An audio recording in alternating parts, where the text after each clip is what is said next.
All right, a happy Thursday morning for everyone out there. Hopefully, I guess the rest of the world, unless you're a Laker fan, are doing well this morning. We are going to do the Lakers offseason video. We didn't do it after the game; it was late. Um, I'm sure, like most of you, these playoffs are kicking my rear end, especially when you live on the East Coast, man. These games are brutal. So we have the Lakers article up on ESPN.com. I've got good news for everyone. There is no more paywall for my off-season articles or all my writings moving forward. We have unlocked the paywall. They no longer exist. So now you can go and read everything for free on ESPN.com. The Lakers became Team 19, and you can find all the team articles in one document. What do we say about the Los Angeles Lakers? Well, if we're doing our annual restaurant review, I would say that in February they acquired probably one of the best chefs in the world, and the food was terrific. And then we went back to the restaurant in late April, and the food wasn't as good. And now, how do you get that chef and the rest of the people in the kitchen and the wait staff kind of up to that championship level that you once were? Because there is a lot of work to do. And when they made the Luka trade in February, Rob Pelinka, their GM, he came out and he said, like, this is a work in progress. So I think in hindsight, probably spoiled us a little bit by some of that success they had right after probably end of February, early March, and then certainly towards the end of the season here, when they were one of the better defensive teams in the NBA. So, but the big picture of it, and I want to apologize to Minnesota. I'll apologize on behalf of my 13 other ESPN colleagues for picking the Lakers in that series. I apologize. Minnesota was the better team. They had better depth. Their parts fit better. The Lakers looked, and I'm not saying because this JJ played those guys in Game 4. They looked a little bit fatigued. There was a sense of urgency in Minnesota, and Minnesota should have won by 20 points last night because of how they shot the ball. So how does the Lakers pick up the pieces, and what happens next? So you've got LeBron, player option, Jackson Hayes, Dorian Finney-Smith, who's been extension eligible since February. Keep an eye on that. Alex Len, who basically you could have used his roster spot for something else. I understand why you went out and signed him. Markieff Morris, Jordan Goodwin, it's got a team option, in Christian Coloco. Those are your free agents. When you look at it, they tipped their hand at the deadline when they traded Dalton Connect in the 31 first and pick swap and for Mark Williams. So that's the package that's out there right now. Like, if they're going to look and try to upgrade the center position, that's going to be the package. I do have news, though, and I've seen people say this, that Mark Williams would have made a difference in this series. That's not true. It's not true. And I like Mark Williams as a player, but defensively, he's below average. That's not true. Like, please, he would have given you an upgrade over Jackson Hayes, but he would not have made a difference in this series here. So you got to go out and you got to go get a rim runner. You got to get a lob threat. You got a guy who can protect the paint. And you know what the package is as far as what you have to go out there and do it. And we're going to go through it. The biggest thing is going to be what happens with LeBron. $53 million player option. He has until June 29th to opt in or opt out. Feels like we're deja vu. He is still playing at an all-NBA level. He's 40 years old. He continues to defy father time. He has signed these short-term contracts consecutively. The most he can sign if he opted out is 3 years. I don't see that happening just because of what he did last year when he did the 2 years in a player option. And I think we'll continually see the trend of opting out, signing short-term contracts. Eventually, like, it will end, and life without LeBron on the Lakers roster is going to end, and you do have to be prepared. And that's probably why, and that is why you went out and got Luka here. You have to figure out, I call these your sweet spot contracts. This is the group of Austin Reaves, Rui Hachimura, who was your best player in Game 5, Dorian Finney-Smith, Gabe Vincent, that group there, as far as whether it be expiring contracts, those are your trade. Dalton Connect, who's not an expiring contract, those are your tradable contracts as far as what you're going to go out. If you want to go out and try to get a $30 million guy, you're not going to go out and get Giannis. Please stop. And you're not going to go out and get Kevin Durant. That doesn't help. You have to build a roster. You have to build a roster similarly to how Dallas built their roster with Luka, where you got PJ Washington, you had Daniel Gafford, you had Derek Lively, certainly Kyrie, and basically all the other parts, Derek Jones.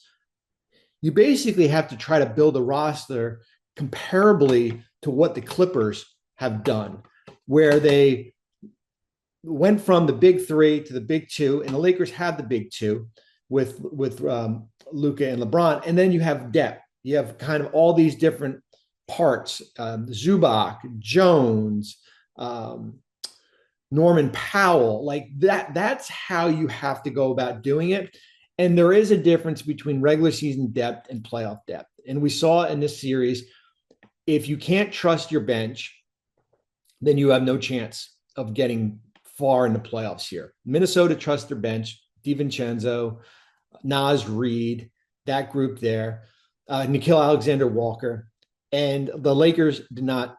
Listen, I said it on TV. After the three guys, who do you trust? Who's 4 and 5 on your roster do you trust? So you enter the offseason, certainly with the James player option here. You have, as we talked about, basically what you have as far as tradable contracts. We put the graph up there. Your finances, okay? LeBron dictates as far as what you have in spending. If he opts in or signs a new contract that's comparable, you're 1.3 million over the tax, 6.7 million below the first apron. That gives you access to your $5.6 million taxman level exception that you can sign a player for 2 years, 5.7. They're below the second apron. Good news. So you do have the ability to aggregate contracts in a trade. You do have to be careful as far as taking back more money in a trade. So certainly keep an eye on that. And any type of deal, any type of trade that you make in the offseason triggers the apron for next year. So if you send cash in a trade at the draft to buy a pick, you'll trigger the second apron for next year. So keep an eye on that too. So that's a little bit skinny about the finances. LeBron, of course, as far as his player option. Then there's Luka, who is extension eligible. He's extension eligible actually he's extension eligible once we get into June, but he's limited because of the 6-month rule when he was traded. He's eligible to sign a 4-year, $229 million extension on August 2nd. There are multiple different options that he could go. I think the likely option is that he's going to go 3 for 165 and have a player option in year 3, because what happens in that third year is that's when he gets back to 10 years of service. And why 10 years of service matters is that he will basically be able to recoup all that money he lost in the trade from Dallas. Remember, he was eligible to sign for 5 for 345. 2 years from now, or 2 years from now, or 3 years from now, he could get that and more. I mean, it depends on where he is from a physical standpoint. But I do think taking the short term, if you're trying to maximize your value long term, big picture financially, is the way to go about doing it. August 2nd, keep an eye on that. It is important, and you'll have an idea as far as what their roster is. It is important for them to show Luka what this roster is going to potentially look like post LeBron and what the flexibility you have, because eventually the end of it will come, right? He can't continually defy Father Time, and you will have to build a roster that LeBron James is not on this roster.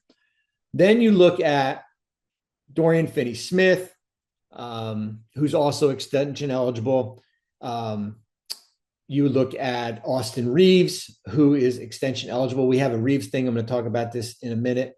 You have, oh shoot, I forgot to add like other extension players. Yikes, got to put Dorian Finney-Smith on there. You have, certainly, I said Austin Reaves, Dorian Finney-Smith. I'm just reading the article here. So Reaves is interesting. Let's talk a little Austin Reaves. Reaves is interesting because he is extension eligible to sign for $89 million.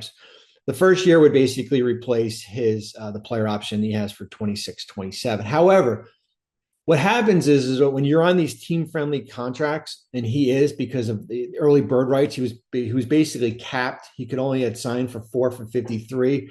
You're limited as far as what your extension is going to be. So for Reaves, he can only extend for 140% off this year's salary or the estimated average player salary.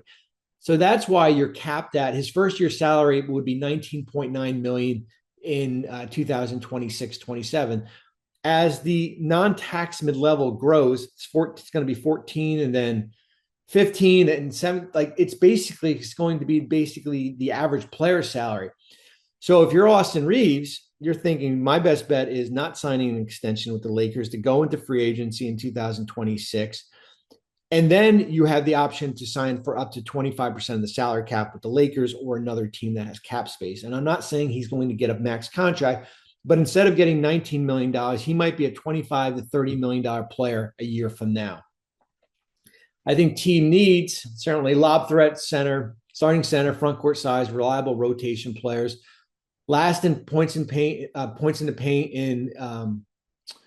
in this series, and third worst in points in the paint allowed. We know how bad the bench was, or I don't want to say how bad the bench was. It was just basically the trust level. I mean, we saw Maxi Kleber playing Game 5, who basically hadn't played since January.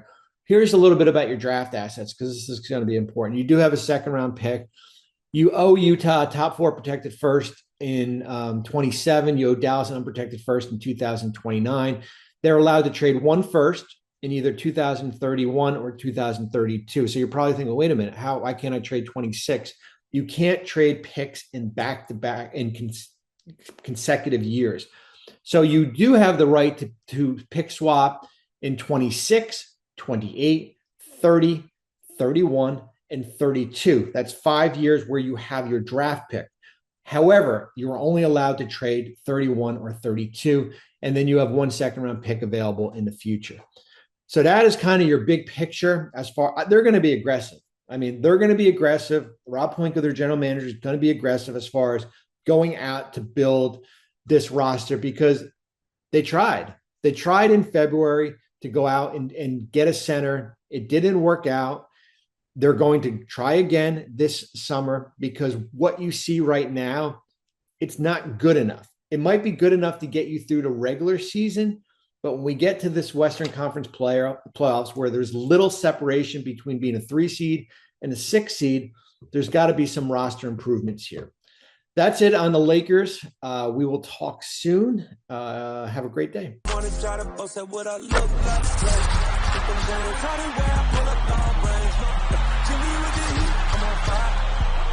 NBA